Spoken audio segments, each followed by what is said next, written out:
I'm Jason Cortes, Vice President of e-Mobility. Today we are at the EV Reality Check booth, and I'm joined today by Amy Carrasco, a candidate for the U.S. House of Representatives for Texas Congressional District 32. Welcome, Amy. Thank you. Glad to be here. Good to have a good conversation with you. I want to start off talking about EVs from the standpoint of how it looks. Where do EVs sit in terms of environmental or health impact, in terms of adoption? What does that look like from your phone? Well, I think I'm going to start with like an interesting perspective, not related to physical health, but related to more like mental health. So I am a licensed professional counselor, and so one of the interesting things that has come up as we, have navigated the whole electric vehicles and the interest and the innovation that comes with it is I've worked with families who have like children who happen to have autism, right? And what they've discovered is that I've worked with families who have bought an electric vehicle because it provides a quieter space for them. Yeah. So, those children or, even sometimes adults or young adults, they don't like the background noise. Veterans, I work with the veteran community that, I work with a lot of people that maybe like the car noise and that like the big engines, but then I work with a lot who maybe have a higher level of anxiety and they prefer the quiet space. So I'm going to start there and say like, even from the mental health perspective, it's awesome to be able to have a choice to find a vehicle that is the best fit for them right and the time that they're in, right? Yeah, and to riff off the choice aspect of that's the cool thing about EVs is they are a piece of technology. So to your point about the sound, the visceral feels of powerful vehicles, there's makes and models that integrate those sounds to duplicate it, the Mach-E sound of the engine coming through the sound speakers. And then of course, when Harley Davis brought to market their live wire, they engineered and designed it so that way it would have that vibration of the Harley. But to your point of choice, it's about choice and that's the cool thing about EVs is from the view of a technology. Right. If we're trying to address sound concerns, smells, environmental aspects that have both physical and maybe mental impact, we've got options to turn down the noise. Absolutely. And that's important. Absolutely. Well, because even in the gasoline industry, like, there's regulations on exhaust and things like that. And so we are, I think as a public and as a society, we're aware that we need to be mindful of those things. So to have this additional option that can that is contributing to that, right? And can, maybe make that push even forward faster to make it a safer environment for everybody. Yeah, so it's to your point of the sound. Some of the early vehicles, obviously, without the sounds that have been engineered attached to them, they're quiet. Yes, and very to quiet. Your point about the autism, that's a value proposition around EVs. What are some of the other value propositions you've seen around the change in technology and how it is accommodating that environmental or offset or health offset? Right. No, I think in the mental health world, that's kind of one of them related to anxiety and autism. I think just the quiet and noise. Some people, you go out and you're walking in the park. You want to, the less noise that's out there, the less distractions that are out there. people appreciate that, I think, as well. I think just related to having different options as far as just as far as the producing of the energy. I'm not an energy expert in any way, shape, or form, so I can't speak to the science of it, but I think where we are going in a great direction is the innovation is coming, the technology is coming, right? And within that and that growth, we're going to find these different opportunities to make our environment better, right? To make our societies better, our communities better, and healthier in many ways. Yeah, to double click on the choice aspect that you just said, and we don't need to talk about infrastructure because we know it's out there. Right. There's been a lot of conversations already on this stage about infrastructure, how it's grown in the U.S. I made a little anecdote earlier about when I entered the EV space almost 10 years ago. There was 30,000 EVs on the streets of Texas. Here we are almost 10 years later, and there's well over 200,000 EVs. And so that just speaks to the fact, 200,000 cars in Texas is not a lot when you look at all the vehicles that are out there, but that speaks to the growth. And so we know if the people are buying the EVs, the infrastructure is there to support that, and the growth in terms of adoption speaks to the infrastructure infrastructure, but going to the choice and keeping it kind of focused on the vehicle side of things. There are options now in the market where, 2013, 2012, 2011, there was maybe 2 models of vehicles. And so what's been your perspective of watching the growth in terms of options? Well, I think that's been exciting. So I'm coming from the Permian Basin, right? So West Texas area, where everybody's driving the big oil trucks. Not everybody's driving EVs out there? No, not. Well, I mean, they're coming though. But I'll tell you what, in some of the small towns, there's a whole row of charging stations now. So it is coming. But what has prompted that is the options that are happening within the EV industry, right? Whereas having the more power in the vehicles, having the vehicles that can tow things now, having the vehicles that can haul things now. And so now people that maybe weren't considering it before now look at it as a viable option for them, right? Within their industry, so it's exciting. Right, absolutely, because now there's the trucks, there's the cars, there's the hybrid style vehicles, mini hatchbacks, and all the different types of options and makes and models. But even, you mentioned the Permian Basin out in oil country. Yes. There's lots of fleets out there. Yes. And so, kind of just drilling down on the, no pun intended, drilling down on the choice fleets need to have as it relates to vehicles that would help drive total cost of ownership. Yes. When you look at the vehicles, what's been your perspective, and maybe talking to prospective fleets, or what have you seen? With the fleets? Like maybe considering EV as an option. Yeah, no, I think that people are becoming more and more open to it, right? And I think companies are becoming more and more open to it. I think as more options are presented to them and that fit their needs, right? So, when you look at the industry out there, right, you've got the oil sites that are way far out. So as I think EVs are, get further, they can travel further, right? The charges maybe last longer. Maybe they're more like hybrid, so they have those options. Because that's one of the conversations that I've had with that industry, is that when you're driving out to an oil site, sometimes you're driving an hour and a half, 2 hours just to the site. It's very remote. There's really not much out there. So as the industry continues to progress, and I think those options become a viable thing for them, right, then they would be open to it. So I don't think, and I think that also within the communities, when you're not talking about the oil energy industry specifically, but you're looking at those communities, EV innovation can also bring additional jobs, right? And so when we're looking at job creation and we're looking at opportunities to create, better economic outcomes for families, I think that's a great possibility as well. Yeah, not to spin off into a political discussion around EVs, but we do know that EVs have been politicized, and so it's navigating through the noise. Sorting out what's signal, what's distraction, what's noise, and getting away from the politicization of the EVs and just looking at the practicality of their use case. Right. What's the messaging around that look like? How do we get away from EVs are this, right, this is bad, this is good, right? Yeah, how do we get away from that and just look at it as a technology? Right. Well, and I think, to the point that we talked about a little bit ago, when we talked about technology innovation is coming, right? It is coming. So we need to figure out how it works for all people, right? Not just this sector of people or this sector of people. We need to figure out how it works for all people. And another thing that is, people deserve to be able to choose. Yeah. And the government shouldn't be involved in that, right? People should be able to look at their lives, look what's important to them, look what their needs are, what their likes are, and make a decision based on what's best for them. And I think that's the messaging, right? When we talk about not wanting government to be overreaching in our lives, that is the key point. It's we want people to have a choice. We want economies to do well. We want to continue the technology and the innovation. We want to see how it's going to fit for everybody, not just one demographic. Exactly, and I think for this industry to reach a place of maturation, we've got to get away from some of the dependence around the things that have helped move the industry forward. Right. We appreciate the incentives, and whether they're at the state level or federal level, to offset maybe acquisition costs or to serve as a rebate, and those are good. But at the same time, for us to move towards maturity, I don't have anyone helping me purchase a gasoline pickup truck or a diesel.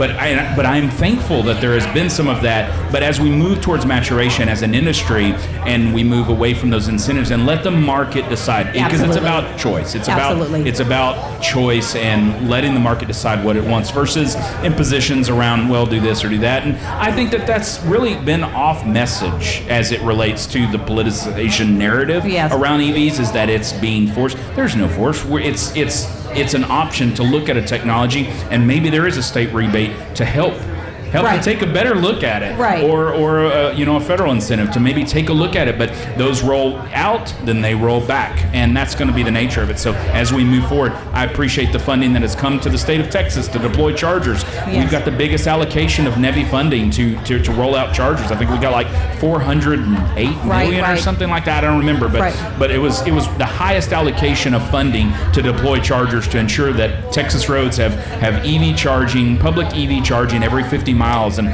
TxDOT has been a part of kind of stewarding that, and Right. other agencies have been part of stewarding, rolling out that money, and that's good. That's a good to have. Right.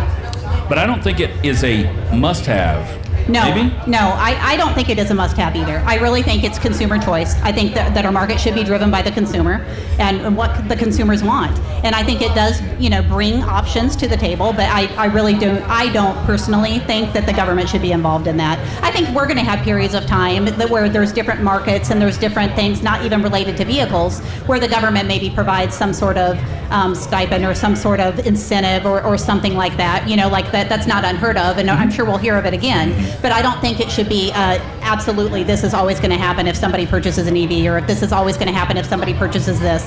I think that it should, if it's needed, maybe that's a discussion, right? But I think, to your point, this industry has grown so much. It looks completely different than it did 10, 15 years ago. Yes. And, you see so many of the vehicles on the road. And then walking around this event and seeing the campers and, the electric vehicles, the unicycles, there's just such incredible fun things Yes. out there too, that's bringing the recreational aspect to it too. Yeah, you touched on like the micro mobility aspect Yes. of it. There's so many options in that case. Any particular vehicles like that stood out to you? Maybe you got your eye on? Well, I will say that I am intrigued by the Cybertruck. I for whatever reason, I don't know. I have family members who are like, why? But I'm like, I don't know. It's a just kinda polarizing cool. vehicle. It really is. It really is. And I found that. So I haven't driven it yet. I do have my name on the list to drive Good. it. So I'm heading over there next. Well, but- I want to hear what the outcome. So our company has a Cybertruck, and it's bright lime green. That's our company colors. Yeah. So we have it. We have some other EVs in our fleet, but we're especially proud of our bright neon green, which it's rolling around in Tennessee Yeah, right very now. cool. But it's very noticeable. It's a very polarizing vehicle, and it's either you really like it or you Right. really don't. I'm sure once you drive it, you're gonna You might like like it. it. Yeah. If you're not sure what side of the Right. camp you're on, just get in and drive it. It's pretty amazing. Well, and the other thing that I thought when I was walking around, one of my things, so I'm a licensed professional counselor as well, and so I'm big on parents, spending time with children, and so a lot of the options to just have fun, right? The camper and being outdoors, and kids, you don't see maybe as many parents riding bicycles, but parents might be intrigued to do the electric bike, the e-bike, right? So I think there's some great opportunity to really sell it as a family thing too. Well, I used to work for Rivian, and Rivian ran on kind of the platform of keep life adventurous. Yeah. And you see that in the design of their products and all the way, outdoorsy, appealing to a certain demographic, which ties into the earlier Right. points that we were making around choice. Right. Products that appeal to people based on their lifestyle Yes. and their area of interest. And so, as you have moved out your district and you're having the conversations around alternative energy, because that's Yeah, really what yeah, EVs are absolutely. about. What has been kind of your focal points around it? What are you trying to focus on to drive the messaging? What's the message? Really, it's choice. It's choice. I'm like that as a counselor too, even with alternative treatment methods for counselors and veterans, and so I just believe strongly in choice. I believe strongly in not allowing the government to overreach into our lives, and so that's really what I bring back when people talk about whether they agree or disagree with it. I think the thing that most people can agree on is that they want to be able to make the choice that's best for them. So I know I've sounded like a broken record here, but that's really what it becomes about, right? People want to feel empowered to look at their own lives and make the best decision for themselves. And so when we provide all these choices and all these options, it makes everything better, right? Because people can really then look at it and go, oh, that would be great for me right now. Maybe it's not great for me 5 years from down the road, right? But that's what it all comes back to, is choice. Yeah, I just this year moved to fully EV, so I have kind of a small commuter vehicle, which is a Nissan Leaf. It's got maybe 200 miles of range, and then I have a Tesla, and it did take some adjustments Get to move used to. two EVs Right. versus one EV and one gas vehicle as a backup. But, as I evaluated what my needs, I work from home, so I'm always home. There's only like 3 places I go, so Right. the commuter vehicle is fitting. But then whenever I need to travel beyond the range, and it's already came up, I'm going to sound like a broken record, but I've talked about, we're in Texas. Right. You can drive 4, 5, 6, 8 Oh, for hours sure. and still be in Texas. Absolutely. And so that's where my Tesla comes into play, because it can carry me beyond the range Yes. of my battery. I live in San Antonio. I can get from San Antonio to El Paso. Anybody ever made that Right. drive? My word, that's a long drive. But there's chargers out there. Yes, There's chargers yes. between here and there. Well, and I think Texas has become, it's a state that is really just bringing so many incredible opportunities. And when you look at like data centers in the in the East Texas district, so I'm Congressional District 32, you look out there, the lithium mining out there. So I think we're looking at a lot of just innovative things happening throughout the state. Yeah. That I think the more people know, the more informed people are, the more people understand it, and the more people will feel empowered and excited by it. Yeah, Texas has already been known forever as the energy capital Yes, of the yes. world. So is it an overreach to say maybe EV is a part of keeping us there? Maybe part of energy independence. Right? Independence, there you go. Because if we're manufacturing all the energy here in the U.S., right, here in the state of Texas, and maybe not all of it, but a large majority of it, if we have the ability to run everything in our state, and it's being developed in our state, I mean, that's kind of cool. Yeah, it is. It's very cool. Some of the pushback that I've even experienced in my conversations around EV as it relates to infrastructure is maybe some ERCOTs around ERCOT and can Texas Grid manage EVs? Right. And so for those that are in the space, if you ask that of a utility leader, they're going to speak to it, because we don't necessarily, as our utilities don't necessarily operate from the standpoint of surplus, or it's maintaining that Right. balance, and so it's expanding the energy availability to our charging sites based on need. So Right. if there's the need, there is that. But have you encountered that maybe in some of the messaging? Texas can't handle EV. I've heard it with our grid. If we think back grid, a few years ago with what happened with our Snowmageddon. Snowmageddon, right? I was in San Antonio during that. Yes. What a mess. Yeah. So it's definitely been a conversation, right? But I know that the state has done some great work on trying to make sure that does not happen Yeah. again. And I do think that there's a lot of things, even with most people, they plug in their vehicle at night, right? When Yes. they, that's not a high energy usage No. in the evening when people are sleeping at night, when it's charging overnight.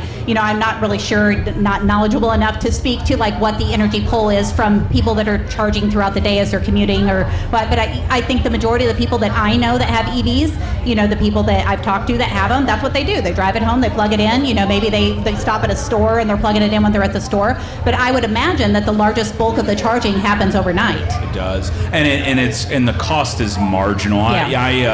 I still use public charging because I have 2 EVs and I have one charger, so I'm kind of having to navigate through that. But I'm charging it at night whenever Yeah. I'm parked, and then of course as I'm using the vehicles Right. based on need or where I'm going, I do use public charging, and having Right. access to both is helpful. But it's but the cost difference is really marginal. I tell you what, it's nice not having to pay for gasoline. Yeah. I don't even know what gas prices are right now, Yeah. because it's not been on my radar for. They've for a gone long down time. which is good, but Yeah. but I hear you, because especially if you're filling up a truck or you're commuting a lot, right? That definitely adds up, even when the gas prices are lower.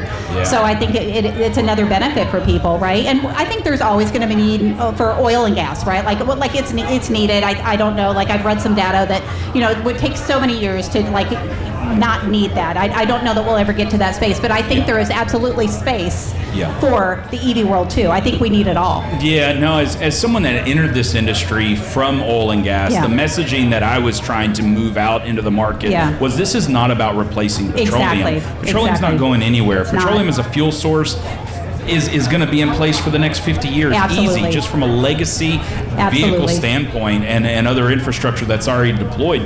But at the same time, it's not about replacing petroleum. No. It's about adding to our options Yes, for a fuel yes. source. It's gasoline, it's diesel, and it's electronics. That's the common ground, right? Is the right. options and the choice, right? That's right. Like we also, we have other countries that are very competitive as well, right? And so we do need to advance in innovation and technology. It's something we need to do so that we can truly, become even better than we already are, right? Like we want our country to be stronger than it is. We want Texas to be stronger than it is. And so this is just another opportunity for us to, be a leader.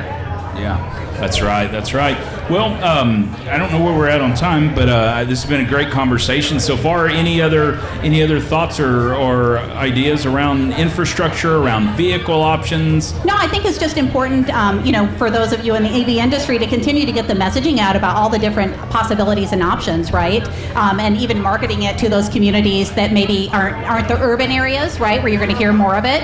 So hitting those more rural areas where people understand. Like full transparency, I wasn't aware that there was vehicles that could pull a horse trailer. I have horses, right? And so I was like, I never would have thought of the potential or the opportunity to get a truck that was an EV that could potentially pull a horse trailer, but to know that that's available now, it's pretty cool. So I think continuing to get that messaging out is really important. Yeah, there's even been an architectural restructuring around the charging sites to accommodate trucks that are pulling trailers. So to duplicate that petroleum retail fueling environment where you can pull through, whereas with EV charging, usually backing in or you're pulling it, pulling in or backing in. So now sites are having to develop options, pull-through options for the Rivians pulling the trailer, for the Cybertrucks pulling the Rivian, for the other vehicles pulling a trailer. That's great. I didn't know that. See, that's great. And that's like in those rural communities, that is some of the I guess I wouldn't say concerns, but the questions people have. Well, how would that work out here, right? Yeah. Like I need it. It's utility, right? So